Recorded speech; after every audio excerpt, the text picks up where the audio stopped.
The Australian Financial Review. Back in 2006, Mark Skeets was left devastated. He and his friend Connor Hawley had spent 6 years of their life and stacks of money trying to convince the construction industry to switch to zero carbon building materials. There was nothing wrong with their product. It's just that no one really wanted to buy it. The building industry is very conservative. It's really hard to introduce a new product into that market. And we became very clear we were not going to make it with that. So despair, all of that, those emotions are laid bare. But they weren't beaten. Skeets is one of these scientists who has a begrudging respect for failure. You almost get the sense he enjoys it. Lots of experiments fail. And that's a good thing. In my old days at university, it wasn't worthwhile doing an experiment unless it had a 50% chance of failure. Because you learn as much from a failure as you do from a success. And if you're told you're wrong, you work twice as hard. A decade on from that failure, Skeets has found multiple new applications for the discovery that was at the core of that failed building products venture. One of those applications has been making waves in Europe for a couple of years now, where Skeets and Hawley's discovery is being heralded as a possible fix for the carbon footprint of the cement industry. But much less has been said about the project that's dominated Skeets' attention over the past 12 months. You might be solving the big carbon problem for Australia's single biggest export industry. Could be. That's nice. When I arrived here today, your colleagues seem to have another title for you, and that is Mad Scientist. Is that true? Or Chief Disruptor.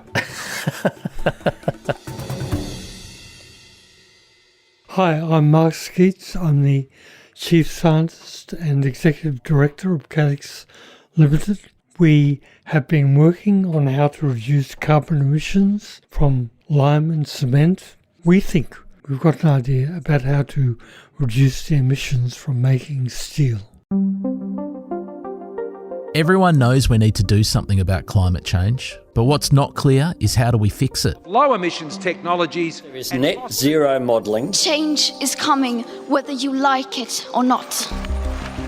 Change isn't just coming, it's already underway. We're living through a massive industrial revolution where just about everything we do is going to have to change in less than 3 decades. Empires are going to crumble and fortunes are going to be made. I'm Peter Kerr from the Carbon Challenge team at the Australian Financial Review, and this is Tech Zero. It's a podcast about the big green ideas that could get us to net zero and the inspiring people who are putting their heart and soul into making them work. If you were 73 years old, you lived in New South Wales, and you owned tens of millions of dollars worth of shares in the public company you founded, where would you spend the freezing cold, rainy days of June? For Mark Skeets, there's few places he'd rather be than the industrial estate on the outskirts of Bacchus Marsh in Victoria. This is where he gets to put all of his ideas into action and see how they fly. So is this a bit like Disneyland for a scientist? Like lots of space here, you can ramble around and... Never enough space. Is that the way it is for a scientist? Yeah. Yeah. Over in the distance, there's some sort of conveyor belt system over there. And Yeah. Up to our right here, we've got what I imagine, is that your kiln? Yeah, kiln. Yeah. Yeah, a new kiln. Is that about, 10 stories tall? About that, yeah. Yeah, 30 metres or so? 30 or 40 metres? 40. Yep. Wow. Amazing. Yeah. And what you can't pick up through audio is that the wind chill factor is about -20 here. It's freezing. Yes. You're a Sydney sider, yet you're down here in Bacchus Marsh getting cold with us in Victoria. Before I tell you about the 40-metre tall kiln and how it might solve the iron ore industry's most difficult emissions problems, I want to tell you a bit about the origin story, because that kiln is at the heart of everything that's been achieved over the past 16 years by the company that Skeets and the late Connor Hawley created. There were 2 of us at the beginning. Yeah. And so, am I right in saying the other one, other than you, was Connor Hawley? That's Connor, yeah. He was your mate? My mate, yeah. He's no longer with us anymore, I No, believe. that's true. How long ago did we lose him? 13 years ago. 13 years now. Yeah. Wow. Everything I've heard about him, a very, very smart man. And he was a mining engineer, knew practical stuff, Yep. and I'm a theoretical guy. Perfect combination. Yeah. Skeets was introduced to Hawley in 2006 when Hawley sent through some ideas about how to process minerals. Skeets was a physical chemist who had just finished running a government organisation that was designed to help commercialise cutting-edge ideas and science. Skeets recalls Hawley being excited to meet someone who could see the potential in his ideas and had the deep technical knowledge to understand how to make them work. But Hawley was also unsure whether he could trust Skeets with his big green ideas. He came through a family contact with one paragraph description of what is now calyx. He was an engineer. I'm a scientist. Chalk and cheese. It was going to be difficult, right? And it was. But trust grew between the men and they went 50-50 in a startup company called Calyx. That little company is now worth $1 billion on the stock market. Their original goal was to make zero carbon cement. To achieve that, they created a kiln, which was basically a cylindrical oven which stood 10 metres tall. They poured mineral powders in the top of the cylinder and simultaneously pumped hot gas in the bottom of the cylinder. Minerals floated down while the gas floated up, and as they passed each other, a chemical reaction would occur, which stored the carbon in the cement. Now, the kiln was not a revolutionary idea, but Hawley and Skeets had done it a bit differently to everyone else. By using a 10-metre tall kiln, it was much bigger than what most people were using. Most others were using a 2-metre tall kiln. But there was another important difference. Inside the cylindrical kiln, there was another cylinder made of metal. That metal cylinder was the thing that provided the heat. It was like a kiln inside a kiln. Am I right in saying another way in which your kiln is different to the traditional kiln is that you have created a degree of segregation inside, effectively, the oven? Yeah, so we can be agnostic as to the source of heat. It can be combustion on the outside, or it can be electrical wiring. It doesn't matter. And that segregation, am I right in saying that there is a metal tube which creates an inner chamber, and around that is another chamber, effectively? So it's almost like, for people at home who've never worked in an industrial kiln, is it a bit like the oven in your kitchen? You have another chamber within your oven so you can cook your apple pie at the same time as your lamb roast, and your apple pie won't smell like lamb. I hadn't thought about that. But yes, separate the processes gives you degrees of freedom that you didn't previously have. All those subtle differences created quite a different kiln, and it delivered a really unexpected outcome. The critical thing was taking some of the product we made and getting it analysed. And the property we saw was simply beyond any expectation in the industry even. We'd made small particles which had a surface area so high that it's almost difficult to comprehend. We call them now nanoactive materials. So the particles that fall to the bottom of the kiln, they're a bit like Swiss cheese. They're full of holes and pores and internal chambers, and that's the thing that gives them the really high surface area. A high surface area makes a substance more reactive with the world around it. In the world of chemistry, reactivity is a valuable thing. It makes your process more efficient. And we discovered the key concept that if you do the reaction in about 10 seconds, the particle maintains its characteristics of being a particle, but it lost half its mass in a few seconds. That leads it to have a very high surface area, which means it's a very reactive material. That really is the basis for everything the calyx does. As we mentioned earlier, the zero-carbon cement was a failure. But Mark knew that unexpected discovery of how to make nanoactive particles was some kind of breakthrough that would be of value to someone. He just needed to find a use for it. I had to think laterally as to what could we do with this material. We started to think, actually, there may be inherent properties of this material that we should just look at through a different lens. So it almost sounds like you and Connor were fishermen out on a boat somewhere and you'd thrown in your line thinking, we're going to catch tuna today. And you've pulled up something from the bottom of the ocean that you don't recognise, but might be a lot better. A lot better for something. What's the something? We had no idea. If you can't beat them, join them. Calix's big breakthrough, ironically, came by helping the traditional cement makers to decarbonise their business. The European Parliament and the big European cement companies like Heidelberg Cement could see the potential for Calix's kiln to separate the carbon dioxide that escapes from limestone when they cook it to make cement. Calix had joined that long list of Australians who had to venture overseas to win respect for their big idea. We reported on the progress that Calix was making in Europe on the front page of the Australian Financial Review in October 2019. I often think that if I'd bought $1,000 worth of shares in Calix that day, instead of just writing a story about them, I'd have 9,000 today. Yep, the shares have gone up 800% since then. So while they're becoming better known, Calix have still never had a big smash hit here at home in Australia. But that might be about to change. More on that after the break.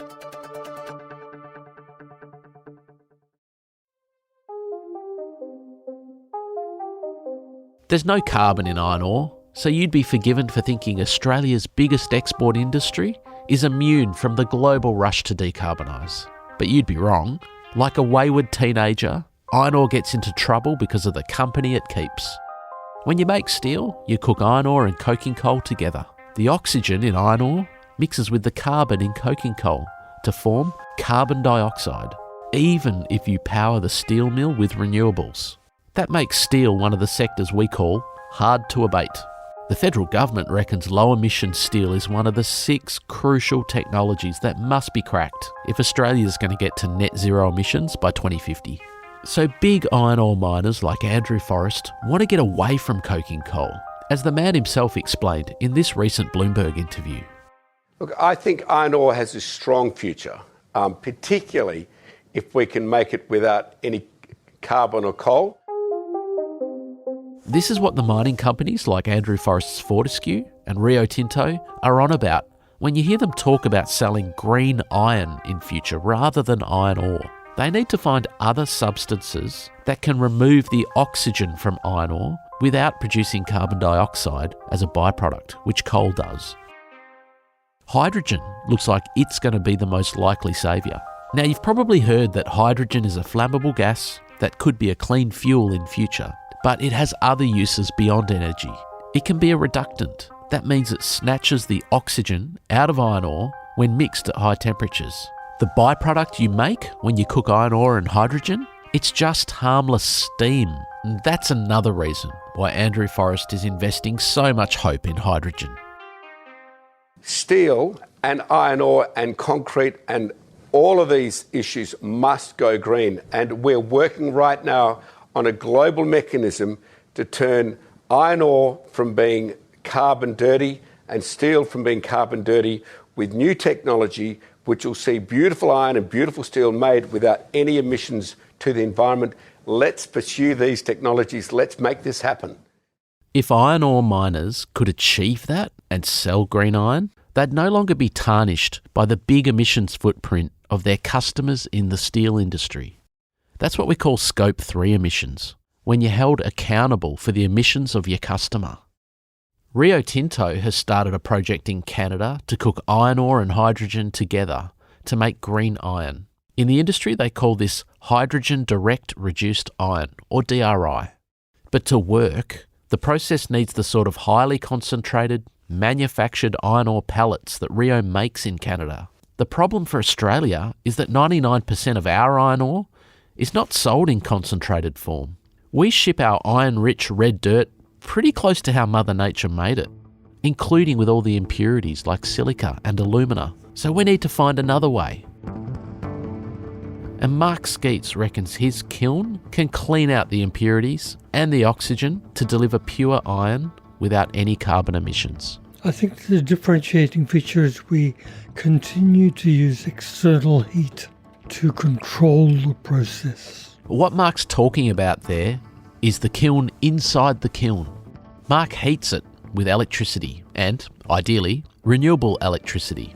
That means he doesn't need to use expensive green hydrogen as his fuel source to provide the heat. The iron ore industry for many decades has had this thing called direct reduced iron. And that's where iron ore is effectively boiled down to pure iron, Fe. Similar process, but the difference is that they tend to have a flame of hydrogen and oxygen reacting inside the reactor, akin to the combustion we talked about previously. That reaction heats up the iron ore and the reaction proceeds. Why is it better to have the heat provided by heating the tube than by having a flame inside the tube? Control. You can control the temperature precisely all through the tube. And that allows you to reduce reactions that you don't want, processes you don't want, and so you get a better result. Mark reckons that his process will lead to less agglomeration of the iron ore. That's a situation where a portion of the iron ore doesn't cook properly and gathers at the bottom as a kind of wasteful muck and forces the whole process to stop every now and then while they clean it out. Plenty of people around the world are trying to use hydrogen to make green iron and green steel, but none are doing it quite like Calix. And Skeets is confident they'll prove to be the lowest cost producer. I have strong reasons to believe we can do the best. How far are we down that process of proving this? Is this still just a theory, or is this a bit more advanced than just a theory? More advanced. Tests have been done, positive results. So why aren't we yet at the destination? What still needs to happen? Scale up. You have to remember it's a huge industry.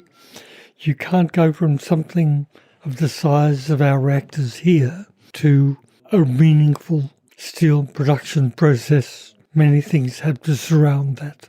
To get traction for your innovation in the concrete industry, you guys had to go to Europe, really, because the regime there was more progressive on climate change and was going to sort of offer, I guess, more rewards for carbon reduction than here. That's one thing, but another thing you learn is that big companies want research done in their own backyard. Australia is not the home of Portland cement. In steel, iron, Australia is the home of the initial steps. So there's a real difference. So in some ways, this could be the biggest opportunity for you guys, given you guys are Australian scientists, company based in Australia, and Australia is the world's biggest iron ore producer. Correct. There is no impediment to Australia making steel, really. Shipping is going up, so the cost of transporting ores throughout the world is going up. Why not make the product here? The skills are there. If Calix technology wins the day, Skeets reckons that steel mills in the future will be smaller, more numerous, and able to work opportunistically when the renewable energy is there. You could imagine in that year 2050 that you have pretty much a steel furnace in every big town, making iron from iron ore, making steel, electric arc furnaces, instead of huge factories. The potential is for iron to become made economically viable in smaller communities. So smaller, more decentralised? Yes. In some ways it sounds analogous to what's happening to power generation. Correct. Same thing. People in the industry have told me that some really big iron ore miners have shown a lot of interest in what Mark's kiln could do for them in green iron. They've even sent over some batches of their iron ore for the Calix team to work on.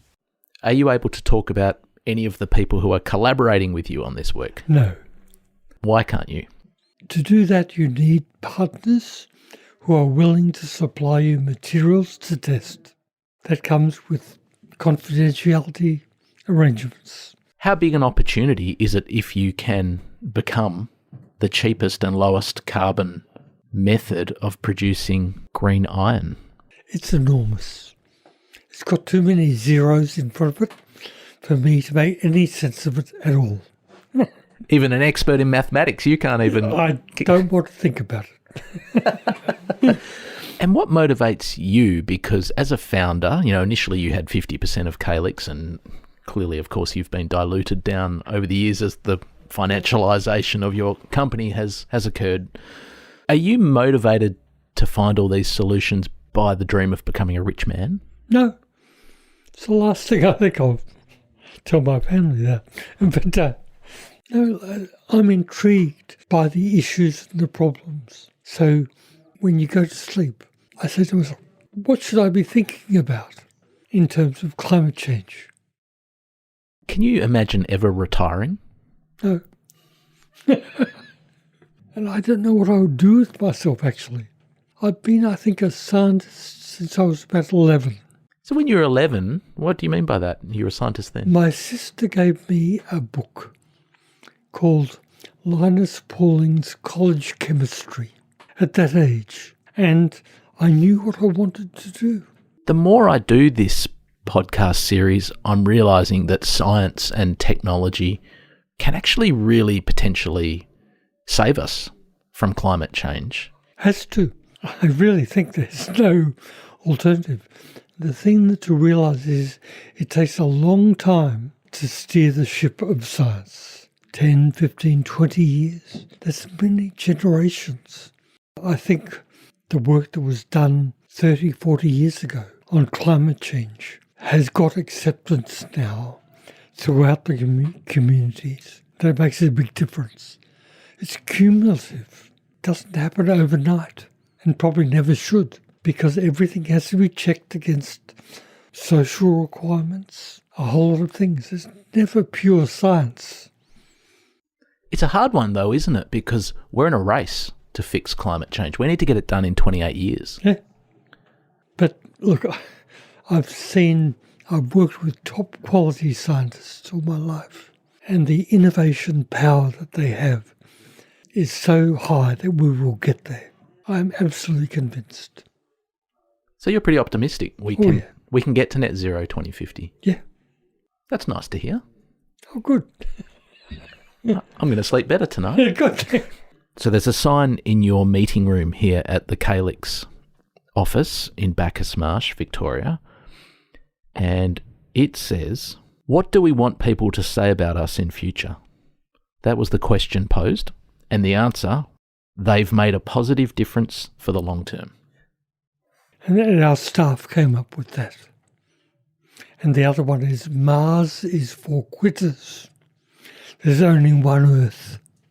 Well, that's true, actually. I did see that one, and I didn't quite understand what it meant. Is that the sentiment behind it? Yeah.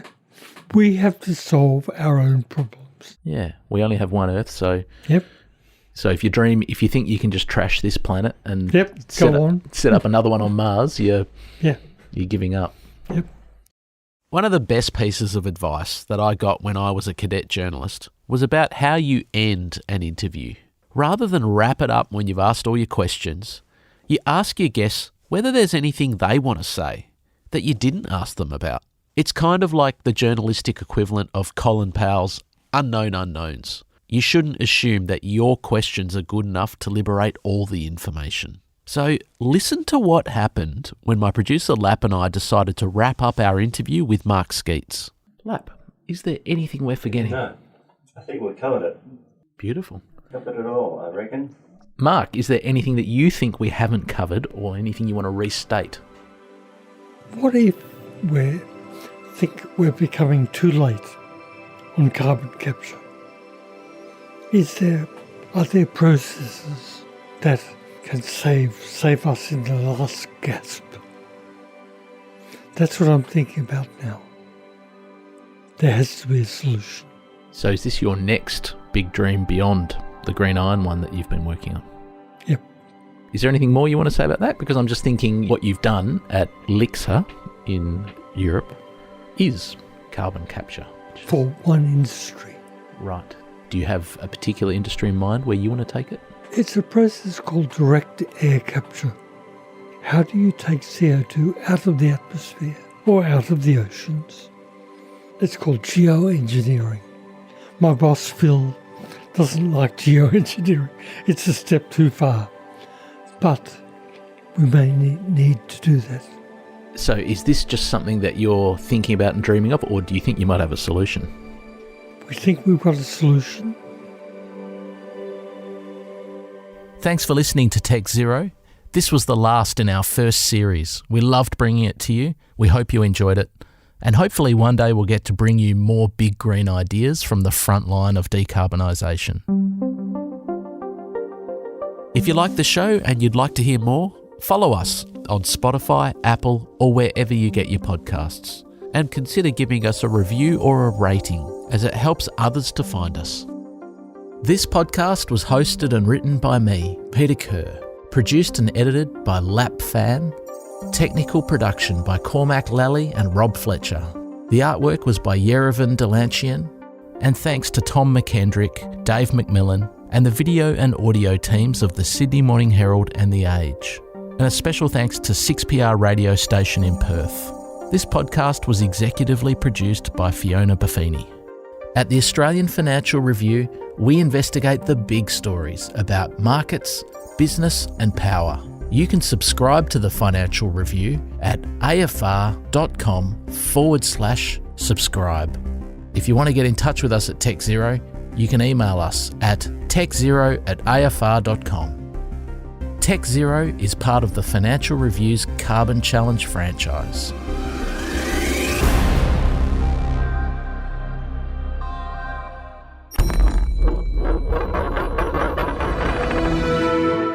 The Australian Financial Review.